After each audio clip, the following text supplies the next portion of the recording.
Presiden Ukraina, pertempuran Donbas jadi salah satu perlawanan paling brutal di Eropa. Presiden Ukraina Volodymyr Zelensky dalam pidato malamnya pada Senin 13 Juni mengatakan pertempuran untuk wilayah Donbas di Ukraina Timur pasti akan tercatat dalam sejarah militer paling brutal di Eropa.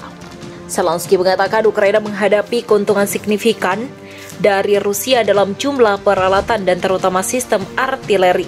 Harga pertempuran ini bagi kami sangat tinggi dan hanya menakutkan.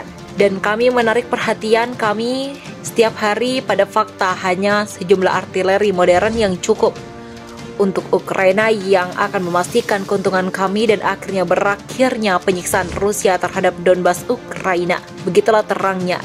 Zelensky mengatakan seorang anak-anak laki tewas pada Senin 13 Juni akibat penembakan Rusia dengan pertempuran untuk Lysychansk.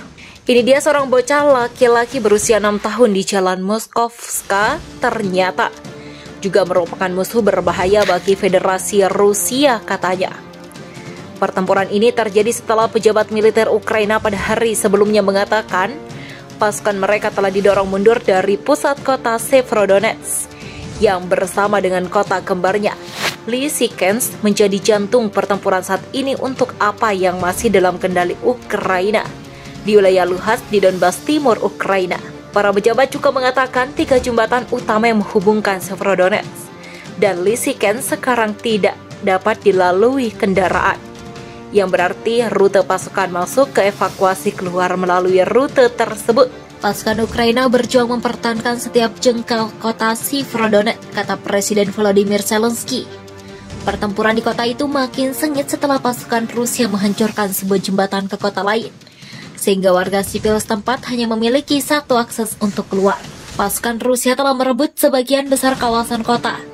Penguasaan penuh atas kota itu akan memberi mereka momentum untuk mengendalikan wilayah Donbas di Ukraina Timur.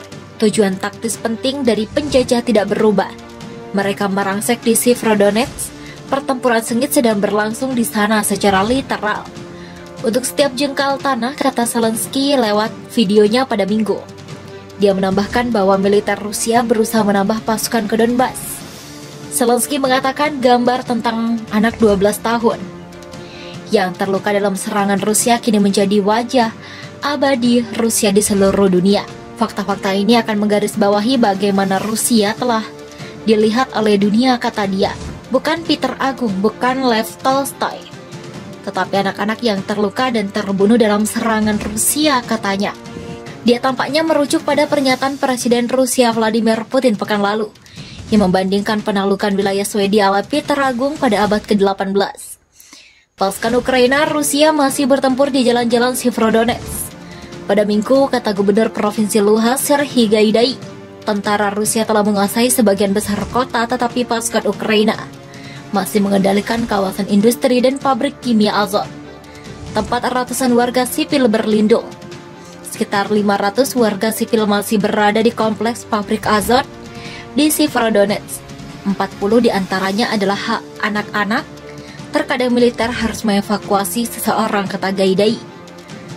Namun pasukan Rusia telah menghancurkan jembatan yang melintasi sungai Siversky Donetsk yang menghubungkan Severodonetsk dengan kota kembarnya Lysychansk, kata Gaidai.